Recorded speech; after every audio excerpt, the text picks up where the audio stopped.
A very good morning, coming to you live from Grand Champions Polo Club. We are at Santa Rita Polo Farm. You've tuned in just at the right moment. The two teams playing our second game of the Halo Polo Trophy 6 Gold 2023 have just had the first ball released. We've got two teams. We've got Brookfield Farm Polo in the white shirts with a bit of green and a bit of black there, just to make life easier for you, and the Polo School in the traditional purple shirts. Let me just quickly run through who's playing for who. We are delighted to have two ladies amongst us here this morning. So Brookfield Farm Polo team at number 1, Sophia Dobel at number 1, playing off -1. At number 2, Facundo Freginet, playing at 2. With a handicap of 2. At number 3 from England, Alex Webb, the 2-goal, and of course Grant Ganzi with the number 4, playing off 3 goals. The Polo School, the man on the ball as we speak, that is Santos Bellini at 1. At number 2, the second of our two ladies, Meredith Lovegrove, coming in at -1 handicap, and then at number 3, Juan Bellini, playing also 3 goals, and of course Joseph Schwartz, playing the number 4 position with a handicap of +1. So 5 goals versus 6, half a goal given in handicap to the Polo School. Roddy Matthews is your mounted official, and of course sitting alongside me here, not only my co-commentator but also third man / IRO, the wonderful Mr. and good morning to you, Steve Lane. Thank you, Jan, and we are in action right here as Facundo Friesenet tries to turn that ball back towards center. Intercepted there by Juan Bellini, and Juan Bellini helping him out with the call. Glad to do so. So, quick whistle here on the play, and it looks like they'll march to the penalty 4 line right here in favor of Brookfield Farm in the white and the green. So, a penalty 4 coming in the way of Brookfield. So, a right-of-way violation right there to begin with, and as a reminder, yes, we do have a half-goal handicap for the team in blue. So, Jan, no overtime today. Absolutely, Steve, and we've just had the first whistle. I mean, I've got to say, this game, like we saw yesterday, we had our first match of the Halo Polo Trophy 6 Gold 2023. Aria Polo taking on Santa Rita, and like they played yesterday, very, very strong here, very quick, the pace also from these two teams. So Brookfield Farm Polo and the Polo School, yeah, as I say, playing very much above what would feel like a 6-goal. Here we go then, that penalty 4, that first penalty awarded in favour of Brookfield Farm Polo, taken there by Grant Ganzi. Just ever so slightly went out to the left-hand side. So the Polo School dodging a bullet. And here we go. They have possession. We are still in the first chukker. Juan Bellini brings the ball in off the back line and now hits a shot downfield looking for Son Santos. And Santos brought in there by Friesenet. And actually, that's Alex Webb on the gray pony. Friesenet going downfield. Up there is Sophia Dobel as well. And now Alex Webb ridden off there by Bellini with a near side back shot. Santos turning around. Hits a lofting shot. Going to let that ball settle. Hits it on the bounce out of the air. And coming back, Grant Ganzi's going to win the right off with an offside back shot right parallel with the boards. Friesenet turns on that ball. Friesenet, Juan Bellini has to go back to play some defense, and Friesenet's going to slow down, trying to get by Bellini. Unable to do so, unable to keep control of that ball, and now it is going to be Joseph Schwartz on the far side. Joseph on a run. That ball up against the boards, but he still maintains control. Crossing center line with a long shot downfield. Grant Ganzi has to go to the whip, trying to outrun Schwartz, and Schwartz sneaks on by, comes back to the offside. And now Schwartz checks down, lets that ball settle. Going to take a shot on goal, unable to connect with it, but Grant Ganzi clears it across the goal mouth on the near side. Keeping the ball on the field with a little tail shot. Santos Bellini comes in and picks up the ball. Santos turning the ball around, trying to get back towards center. Grant Ganzi right there, rides him off, plays the ball on the near side. Once again, clearing that ball out from in front of the goal. Hooked on there by Santos, and now Juan Bellini with a back shot. Joseph Schwartz coming across, playing on the near side. And now Schwartz draws the whistle as he closed the gap and the window on Ganzi. Well, I've got to tell you, Steve, that young Joseph Schwartz here this morning, he's really bringing this game alive. We saw the run just now, the pass that came all the way from back in his own half. He outran. He had a very fast pony he's on, outrunning Grant Ganzi. There was a good, I thought, non-call early on that play, but in the finishing, he did everything right, and instead of trying to just tap it in, he just went for the for the huge shot, and that, of course, is where he kind of lost a little bit his way there. But great performance so far, I think, in this first chukker by Joseph Schwartz. Yeah, that was a difficult cut shot. That was almost 76 degrees, I might add, right there for Schwartz to make. Unable to connect with it, but at least he left it on the field. He didn't hit it over the back line, and that, of course, forced Grant Gansey to take the ball on the near side and clear it out of danger, as you would say. So we're in our first courtesy horse change of the day, and remember, we've got a triple header going on today from 6 goal, then we'll jump to 12 goal, and then, of course, we'll jump to the 26, and yes, it's 8 goal at 12 o'clock. So I imagine there's some people out in California that tune into us. They love having their coffee out there and watching CTV Sports on the YouTube platform. So while the players come back, we'll have a penalty in favor of the Polo School. Umpire Roddy Matthews doing duty out there to keep the players and the ponies safe. So it looks like all of our players have returned to the field, and Roddy Matthews going to pick up a loose ball on the field while the players warm up their second half of first chukker ponies. So, as we said yesterday, as I said earlier, that game yesterday, Aurea Polo, who've been doing so well. I'd like to just tell you a little bit more about Aurea Polo, because they've obviously already had quite some successful wins so far this season here at Grand Champions. Aurea Polo, of course, with Petra Subotova, Finn Secunda, Matthias Busquet, and Jake Klentner, as well as Justin Daniels, of course, defeated Casimiro. This was Steve Cox, Antonio Guerri, Santos Pellini, and Grant Ganzi to win the Halo Polo 6-goal trophy, 7 goals to 2 at Jan Palmer. This is back in 2022, of course, and this is only the second year that Aurea Polo is quickly making a name for itself. Working together as a team, Aurea Polo led from start to finish in that game to win its second second club league title of the winter season. Aurea Polo has also won the Aspen Valley 8-goal Cup back in January. Now, Mathieu Busquets, Steve, who we've already seen play yesterday, of course, was named most valuable player after scoring a game-high 3 goals. Aguante Telma, played by 14-year-old Antonio Guerra, in his first of 4th chukkers, won the best playing pony. Aurea Polo finished 3-1 in league play, and Casimiro finished it with 3 goals to 2. Like her team, Sobotova has been playing polo for only 2 years, and she's also a very accomplished show jumper and has just finished the circuit at the 2022 Winter Equestrian Festival. Petra's also showing the season at the 2023 Winter Equestrian Festival, so if you'd like to go and see it, if you're down in Wellington, by all means, I'm sure she'd appreciate the support. Now let's go back to the action, and a knock-in from the far side by Brookfield Farm Polo. And Grant Gansey did the honors for that, and now Friesenet trying to work that ball down the field. He sends Alex Webb down the field as well, but Santos Bellini going back to retrieve that ball, and Sofia Doble, coming in to put some pressure on him, and it's picked up there by Webb, and now followed up there by Friesenet. Facundo right here, and they come together. A little miscommunication, but Friesenet's going to end up with that ball, and Facundo turning that ball on that great pony, trying to get back towards center. Joseph Schwartz there putting the pressure on him. Juan Bellini on his hip as well, and a nice shot towards the goal right here, and there is Grant Gansey taking a stab at it, but it's cleared out of there by Santos. Taking that ball over into the far corner. Left it there for Bellini, but it's intercepted, and now Bellini comes back across the goal. He's going to check down, turn around, and turn that ball back towards the outside, and Bellini just tapping it, trying to get around Friesenet right here, and now a long shot on the ground, looking for Joseph Schwartz. Joseph Schwartz on the move right here with a half swing, but an 80-yard shot. Grant Gansey going back to back that ball one more time, parallel with the boards, and Juan Bellini plays back. It's backed up by Friesenet over to the center, but Friesenet still maintaining control, checking down, waiting for teammates to get in position. Told to use it by the umpire. Now a little chip shot over to the left-hand side, hoping to get back on it one more time. Riding Bellini off, taking it on the near side.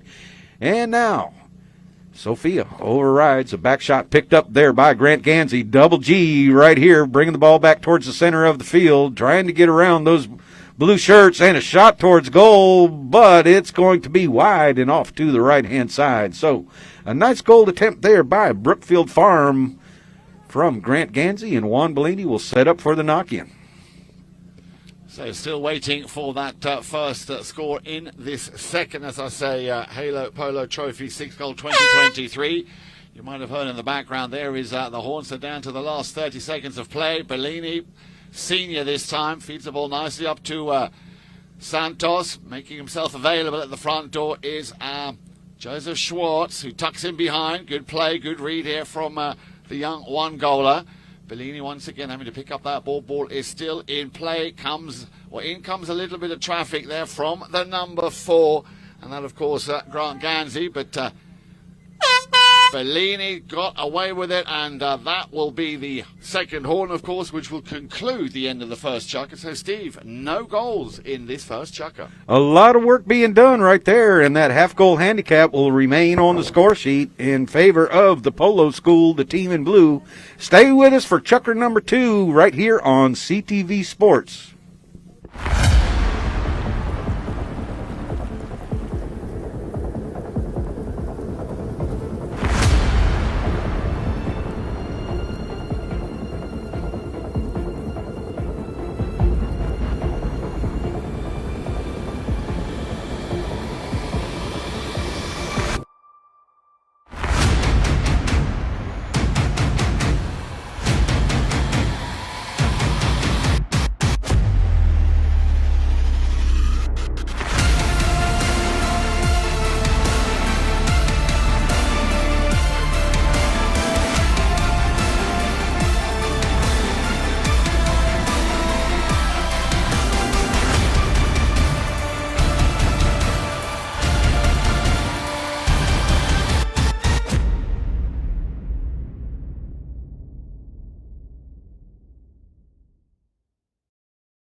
Polo League, a new breed of polo. Once again, a warm welcome and a very good morning to you. If you've just joined us here on CTV Sports, it is match day number 2 of the Halo Polo Trophy 6-goal 2023. I'm sitting alongside the one and only Steve Lane. If you've just joined us, let me just quickly remind you who's out there playing this morning. We've got Brookfield Farm Polo with Sophia Dobler at number 1 playing off -1. Then we've got Facundo Freginet at number 2 playing equally, matching the number on his shirt. At number 3 from England, delighted to have him with us, the 2-goaler Alex Webb, and at back at number 4 playing off 3 goals, the one and only Grant Ganzi. That is Brookfield Farm Polo in the white and green shirts with a bit of black thrown in for good measure. The Polo School in the traditional purple, led by number 1 Santos Bellini at number 2, and we're delighted to have, as I say, 2 ladies playing here this morning. Meredith Lovegrove at number 2 coming in off -1, and then at number 3 Juan Bellini, of course, the 3-goaler, and at number 4, and Steve, we spoke about him just now after that first chukker, playing a very, very strong and very well mounted Joseph Schwartz. Yeah, he's keyed up for today, and usually when he scores a goal in the first period, that even keys him up just a little bit more. So back to live action. We've got a whistle on the play right here. Umpire Roddy Matthews out there doing duty this morning, keeping our ponies and our players safe, explaining the call to the players. So we'll see where this ball gets placed, and looks like the Polo. Okay, a delay of game call right here for our viewers. Probably could see that on the drone, called against the Polo School. So it looks like Grant Ganzi sets up for a penalty 5A right here, sending his players down the field. He's going to one-time it over to his left-hand side, looking for Facundo Friesenet. Friesenet checks down. Joseph Schwartz coming over there to give him some company, and now he doesn't want to delay a game, so he taps it and releases the ball, and Juan Bellini coming back, hooks Friesenet out of the play, but unable to control the ball. Schwartz coming through with a little tap shot back to Juan Bellini, and Juan Bellini has Son Santos down the field. He sees him. He releases that ball down the field, and Santos going, hooked on the play by Friesenet. Friesenet is going to win the ride-off and the play. So now Friesenet turns back around. He's got two players to get by, and one of them is Joseph Schwartz. Joseph Schwartz going back, looking over his shoulder, drops his horse's head, knows he's got the play with an offside back shot, unable to keep it going right there, but Juan Bellini's going to end up with the ball. Bellini right now buying some time, sending Schwartz on down the field, give him 3 targets to shoot at, and now Bellini releases it one more time with a line drive right down the field, and Grant Gansey doing a lot of work playing defense. The Polo School having a great offensive chucker right here. Joseph Schwartz bringing the ball back towards center. Schwartz trying to get around 2 players in green. Now Alex Webb takes the ball over to the far boards. We haven't seen much action over here close to us, but Alex Webb hits the ball along the ground. Juan Bellini doing a lot of work as well, playing defense, and Bellini with an offside tail shot. Schwartz turns a little bit late, but Santos does not. Santos unable to make contact, and Grant Gansey's going to check down, pick up the loose ball. Gansey working it back towards the center, and a little break in the action right there.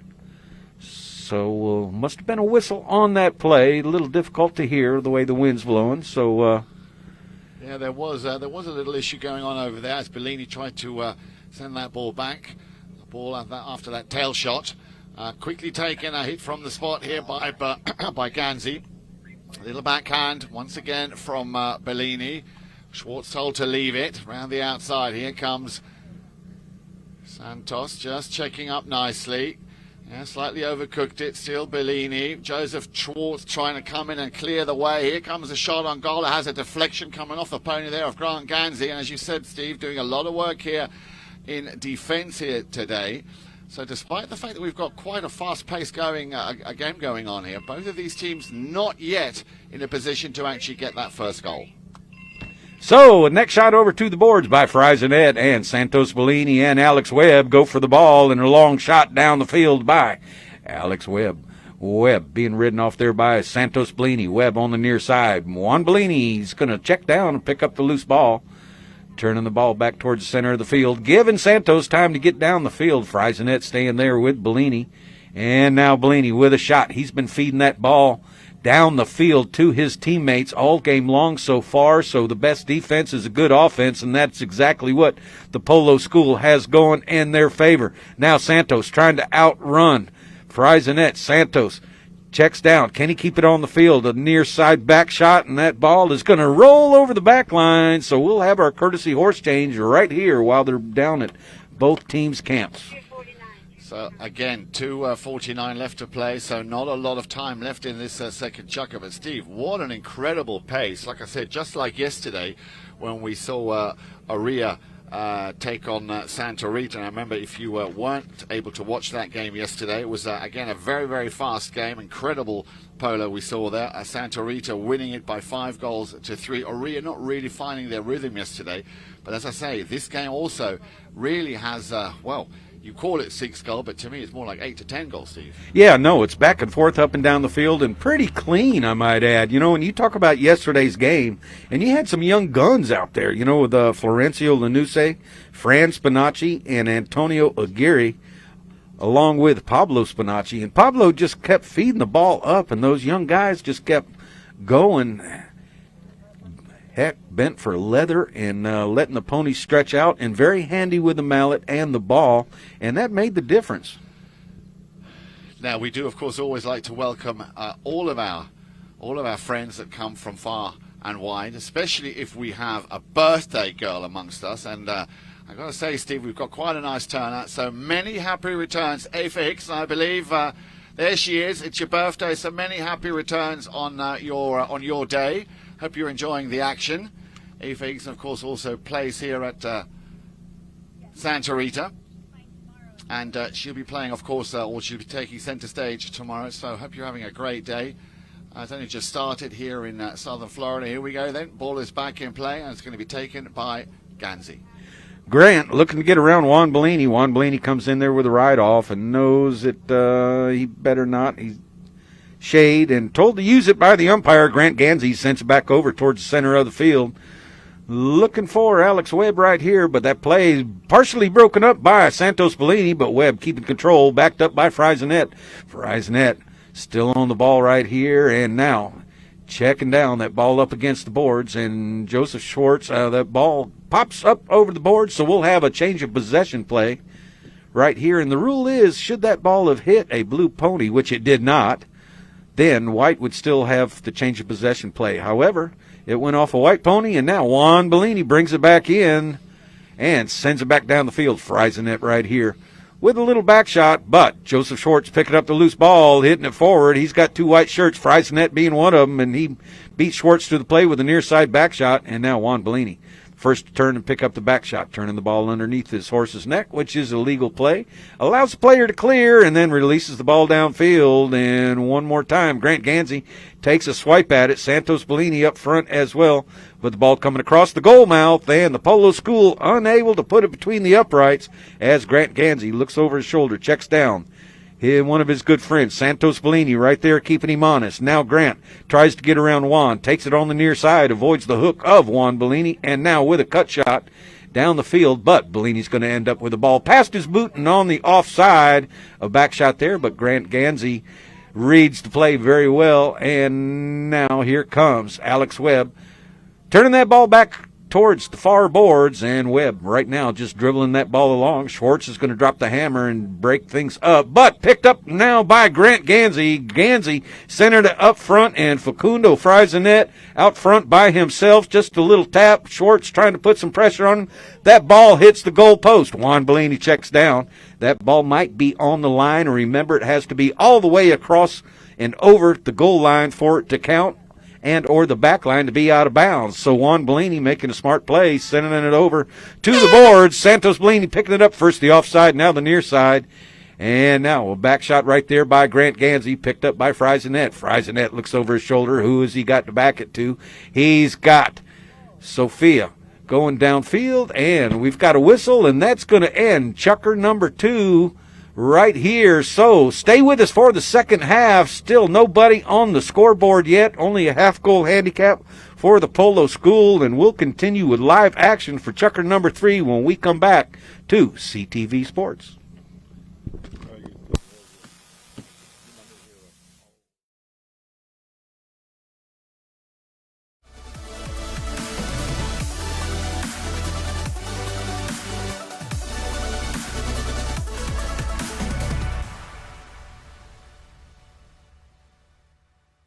My name is Augustine Malman. I am a chef. I trained with my uncle in Argentina in several restaurants, and now I travel the world creating unique experiences, all cooked with fire. For this event, we came from California. My team and I had some previous events there, and we traveled with my wood oven trailer and all of our grills from Santa Barbara, California. Well, when we got here, we always arrive about a week prior to the event. There's several things that we order from out of town, like the firewood. We make reservations of all of the rental items, kitchen equipment, anything we need prior to our arrival is already reserved. And then once we arrive into town, we'll source out whatever products are on the menu, like fish, red meats, fruit, vegetable, anything that we need specifically for that menu that we chose. We will source it once we get in town. My team is everything. I mean, I always tell them and to my clients, without a good team, you can't execute these kind of dinners. It takes a lot more work than what people see when they show up to the events. It takes, like I said, sometimes weeks to prepare for an event like this because we're traveling from out of town, so we have to source everything we're not familiar with. The new barn is, we're here, and this is the first dinner we're doing here, so we're very excited to be here. It's amazing. It's a great place to be, and it has this inner courtyard, which is amazing to do dinners, with a special area back here behind me to do all of our grilling and the fire showcase. So it's great to be here. It's a beautiful place. Very different being up in the mountains, but I feel with Melissa and Mark and all the events we do together, I mean, I feel like it's home. You know, we've been cooking for them for about 4 or 5 years now. But as far as showcasing what we want to showcase and being in an incredible place like Aspen Valley Polo Club, that's no difference to Wellington. I mean, it's a beautiful place up here. It's going to be a 4-course seated meal. As the first course, we have a halloumi cheese that we sear on our fire plancha with shrimp, pine nut gremolata sauce on top. The second course seated will be a roasted beetroot salad with goat cheese and arugula, lemon zest and olive oil. And then the main course tonight will be a mashed potato, sweet potato puree with skirt steak and chimichurri sauce. My name is Augustine Malman, and we are in Aspen Valley Polo Club, one of the most beautiful places to do an outdoor fire dinner experience.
Welcome back, everybody, and once again a warm welcome. Now, before we start commentating the first half, let's just we just saw there the attempt of a penalty for by Grant Gansey.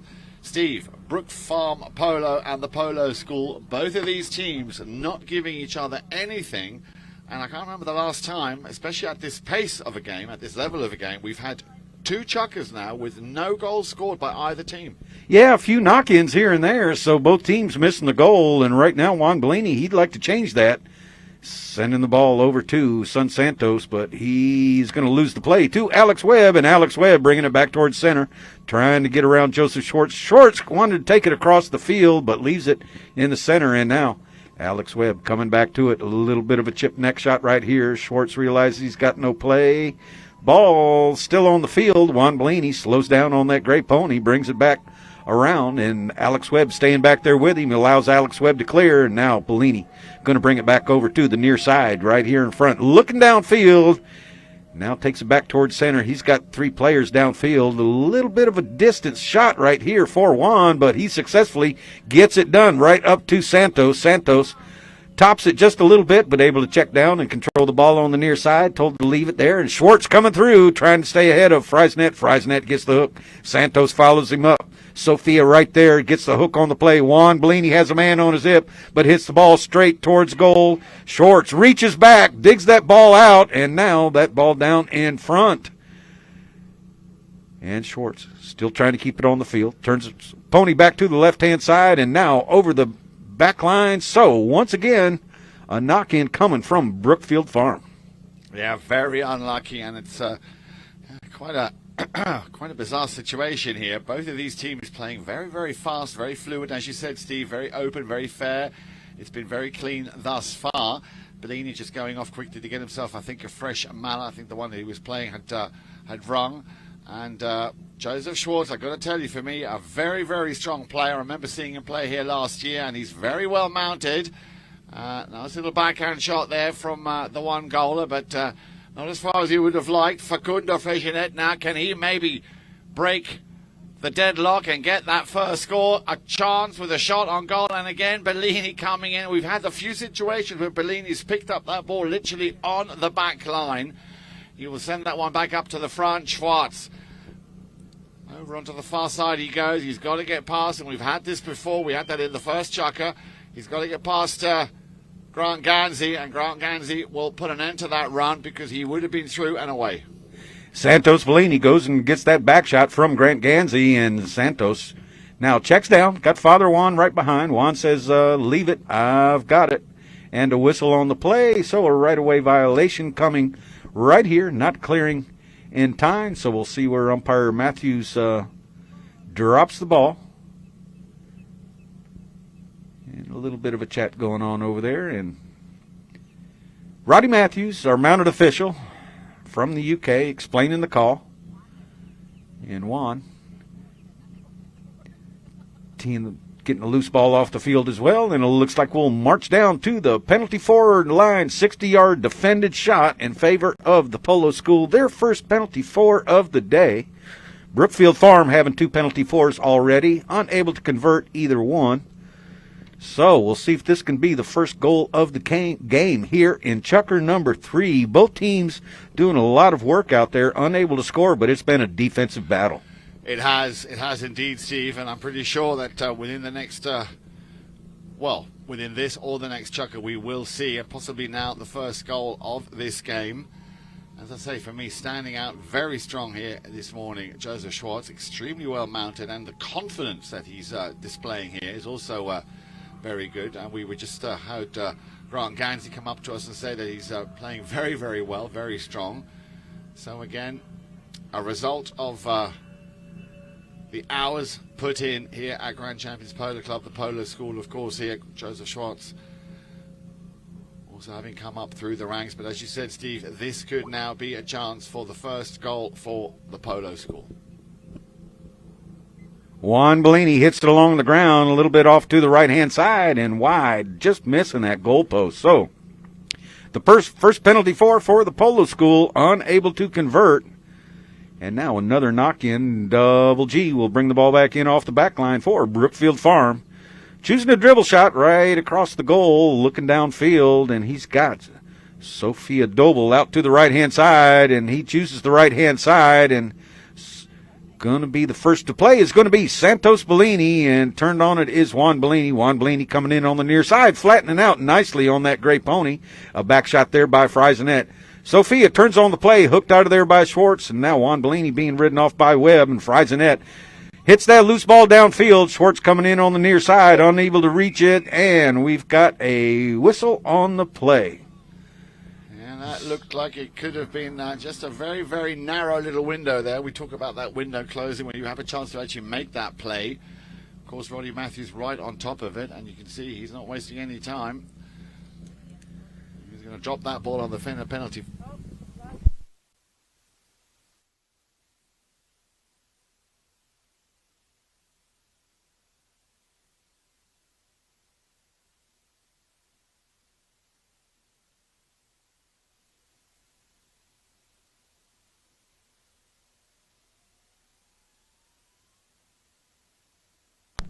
One, two. We're back. So a penalty for awarded to Brookfield Farm. And Grant Ganzi is third penalty for of the day. Let's keep an eye on Ganzi. Another one along the ground, deflected there by Schwartz. Schwartz stops that ball from rolling any further, and now Alex Webb going around the circle. In comes Friesenet there as well. Tried to be hooked out of the play by Santos Bellini, and the first goal of the game scored right there by Facundo Friesenet. Well, he's another one of those very, very strong players, and it was a long time in the making, but finally, and this could hopefully be the catalyst to get a few more goals up on the scoreboard. Facundo Friesenet there, finding that little gap, jumping in very quickly, and as you said, Steve, picking up the first goal of this game now here in chukker number 3 for Brookfield Farm Polo. We have a whistle on the halfway line, and we will have, of course, our courtesy change here also in chukker number 3. Now, as we wait for some of the players to go off and get themselves a fresh set of legs. Let me just remind you, of course, we have a triple header on CTV Sports today, and coming up around about noon, well, it should be at noon, subject to there not being any delay, we've got the Top Pony 8 Goal, the first match in that. Then we've got the Round Hill Polo team coming up against Grand Champions Polo Club. For Round Hill Polo team, we've got John Lipman, Evan White, Nick Manifold, and Santiago Javajol. For Grand Champions Polo Club, Fran Spinacci playing alongside his father Pablo Spinacci, who did a very good job yesterday when they played. They're also playing in the 6th goal, Artemio Figueres, and also playing Joseph Schwartz. So that, as I say, coming up on CTV Sports at midday. And then, of course, the big day here at Grand Champions, as it is on every Sunday, we've got our featured match, and that is the first of our 2 semi-finals of the All-Star Challenge. That, as I say, will be coming to you from Grand Champions Polo Club Field number 2. So make sure you tune in and join us for that. And, of course, it's a very, very special day here today, because it'll also be the inaugural Richard Riemenschneider Memorial. So we're delighted to have Andrea and Romy, the wife and the daughter, who are going to be with us later on this afternoon. But now let's go back to the action, and over to you, Steve. A deep back shot right there by Friesenet to Alex Webb. Alex Webb winning the right-off from Juan Bellini. Alex Webb couldn't keep it going. Bellini takes a swing at it, and now Schwartz turns the ball back over to the corner. Schwartz still on it with a back shot back towards the center of the field, and a whistle on the play. So, over there in the far corner, Schwartz takes it forward, but right-away violation on the back shot. Roddy Matthews, as well as our center camera, looking right down the line. So, remember the team in white going to the goal on your left. That is the south goal. So, it looks like a penalty 4 coming in the way of Brookfield Farm. Their 4th penalty 4 of the day. And we'll see if they pass the stick, or Grant Gansey will continue to take these 4s. He's back there with Alex Webb. 2 of them very good friends. And Grant Gansey. And remember, players have 20 seconds to tee the ball up before the umpire calls play. And yep, Grant Gansey says, hey, Alex, see what you can do. Alex Webb putting his pony on the correct lead. Alex Webb along the ground as well. Schwartz comes across, tries to break that ball up. That ball still on the field. Turned around now by Grant Gansey. Grant Gansey taking it. Schwartz comes through, and Gansey and actually that's Friesenet, Facundo Friesenet, with his 2nd goal of the period and of the game. So a long way to do it, but actually they did finally convert that penalty for you, Ian. Yeah, and again, Alec, beg your pardon, Joseph Schwartz coming in. I've got to tell you, I'm very impressed with him also coming back. He's rolling up his sleeves and trying to be as effective as he can. A little bit unlucky there, but a cracking little goal there. Goal number 2, as you said, by Facundo. So now, 2-0. We are in Chukka number 3, and of course we will be bringing you the after-match or the post-match stats. There is the horn. As Joseph Schwartz now, can he maybe put a dent in that scoreboard? We've already had the first horn. We're down to the last 30 seconds of play here in Chukka number 3. Running out of steam over on the far side, and well, they've stopped playing, so that would suggest there has been a whistle. We'll bring you up to speed on why that whistle came when we come back. Make sure you stay with us right here for Chukka number 4 on CTV Sports.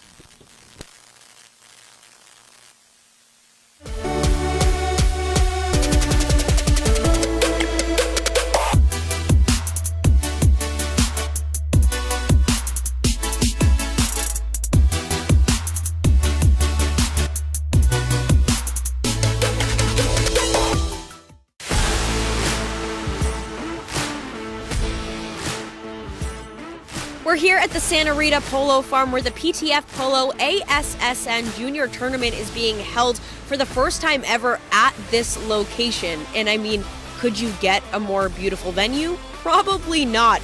The tournament includes players of all ages, starting with the youngest at just 2 years old and the oldest at 20 years old. So you've got all ages, all skill levels, and a whole lot of fun. Let's go check it out.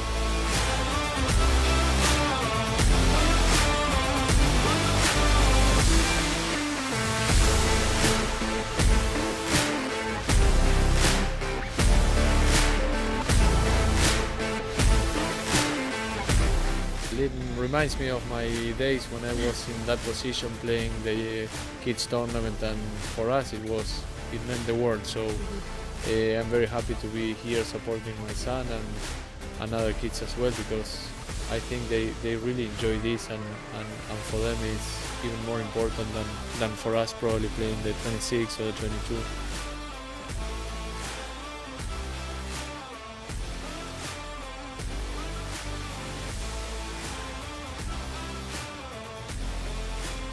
Well, that's a wrap on the PTF Polo ASSN Juniors Tournament at the Santa Rita Polo Farm. So much incredible talent coming up through the ranks. The future is certainly bright for the sport of polo. Now, for more information on the PTF, head to polotraining.org.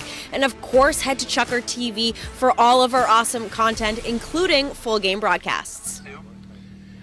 Welcome back, everyone. Once again, Chucker number 4 about to start, and we did promise we'd let you know why we had that whistle over on the far side, and it was a right-of-way violation. And based on, of course, where that violation took place, or the umpire, Roddy Matthews, has awarded a penalty 4 in favour of the Polo School. So, Steve, all to play for now here in Chucker number 4 for the Polo School to try and come back. They need 2 quick goals, and this could be the first in the making. The baton got passed to Santos Bellini, and Santos, it's high enough, it's long enough, but it's not straight enough. So once again, the Polo School unable to convert that penalty 4. So not a good day at the office for all the penalty 4 shooters. Both goals for Brookfield Farm scored from the field. None on the penalties, and Grant Gansey brings the ball back in play. Juan Bellini going back there to keep him honest.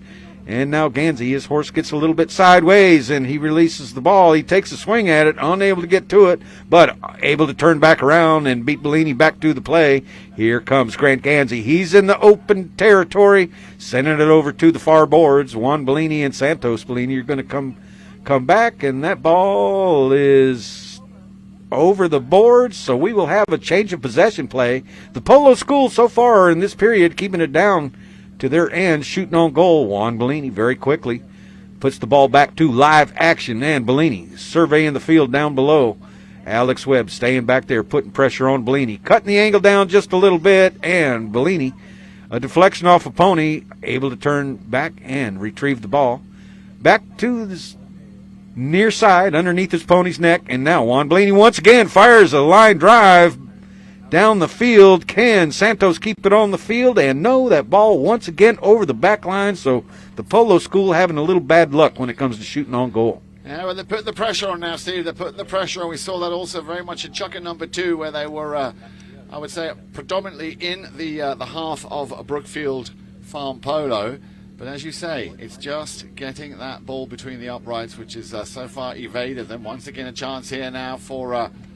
Oh, that's a good shot, a good play here by Facundo Freixenet for Brookfield Farm.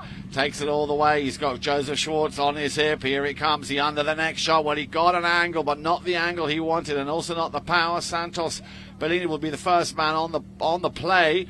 Couldn't control it. Schwartz again doing a cracking job coming back here now, also in defense, but again, looks like they just wanted a bit more. A lot of space being given here to Facundo, the 2-goaler. Can he get and make it 3 as he goes and changes it for the near side? There's the open backhand from Gansey, and we had a whistle. Whistle on the play. It was a little difficult to see what happened down there, but Roddy Matthews right on top of things, and it looks like this might go in favor of the Polo School, the team in blue. Going long, and remember, they have a half-goal handicap, which does not reflect on the board, so 2 goals to 0.5, and Juan Bellini awarded a penalty 5A. Just waiting on the umpire to pick up the ball in front of goal. right there, and Roddy Matthews does just that. Juan Bellini and the other 7 waiting very patiently. Umpire calls play. Juan Bellini directing his team down the field. He's got Santos over in the center, and he chooses to come our way.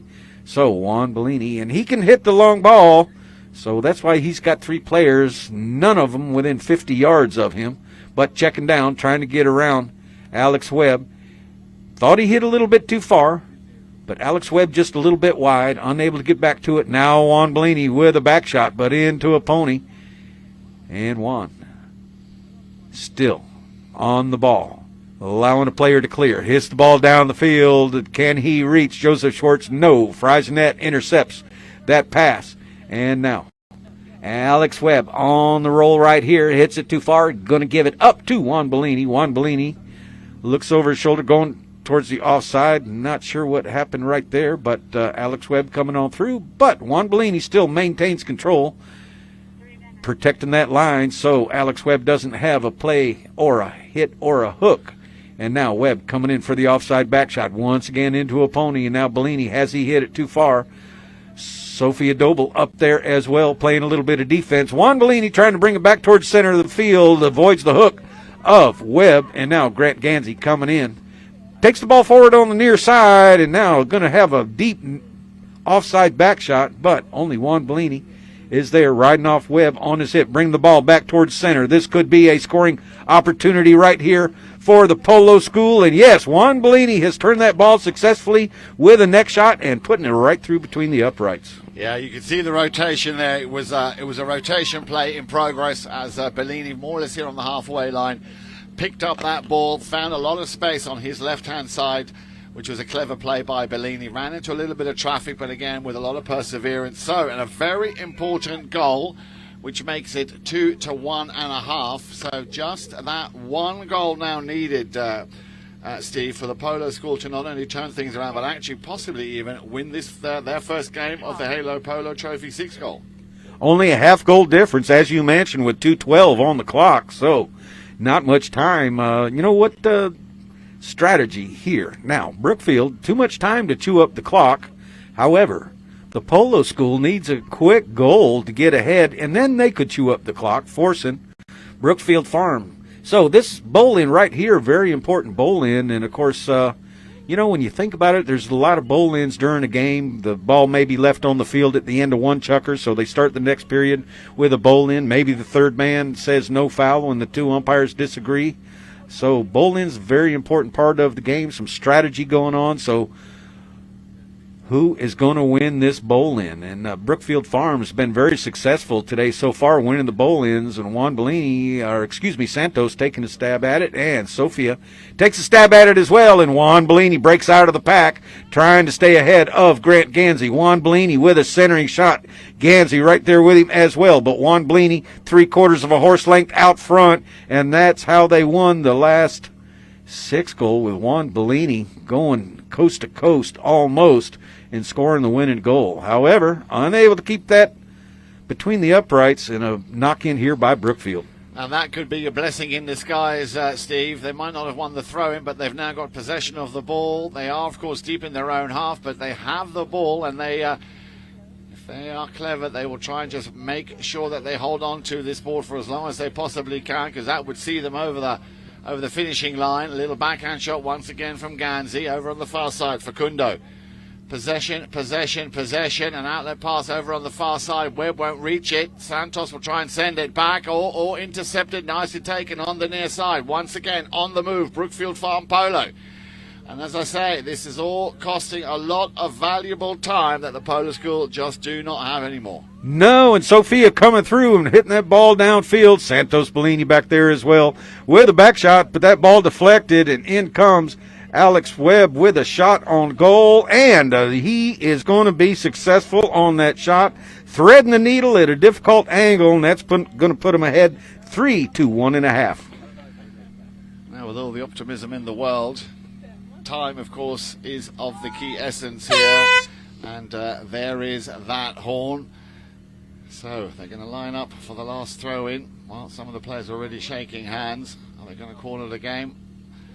Well, they need to line up. Roddy Matthews, you can see he's in situ. They'll throw the ball in play, but I think it's fair to say, Steve, they've just unfortunately now run out of time. They came back so strong with that goal from Bellini. He nearly made it 2, and that would have been the winning play of the game. But Guernsey, of course, now aware of the fact that the clock is ticking down. Here it comes. So, congratulations, Brookfield Farm Polo, winning their opening game, Game 2, of course, of the Halo Polo Trophy 6-goal 2023. Congratulations to Sophia Doble, Alex Webb, Grant Guernsey. Alex, I'm sure, will be delighted with that goal he scored just to seal the deal. Grant Guernsey, and of course, one of the strongest players with 2 goals to his name, Facundo Frejiner. But I really also want to just highlight again how well the Polo school played, especially Joseph Schwartz. Really impressed me a lot. Santos Bellini, Juan Bellini, always a force to be reckoned with.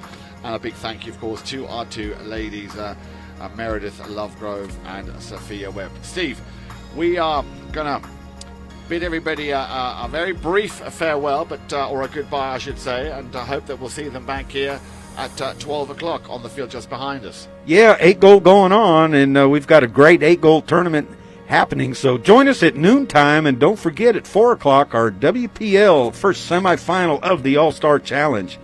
So on behalf of the CTV Sports family, as Dale Schwetz would say, thank you for making us the leader in polo broadcasting, where we love the polo.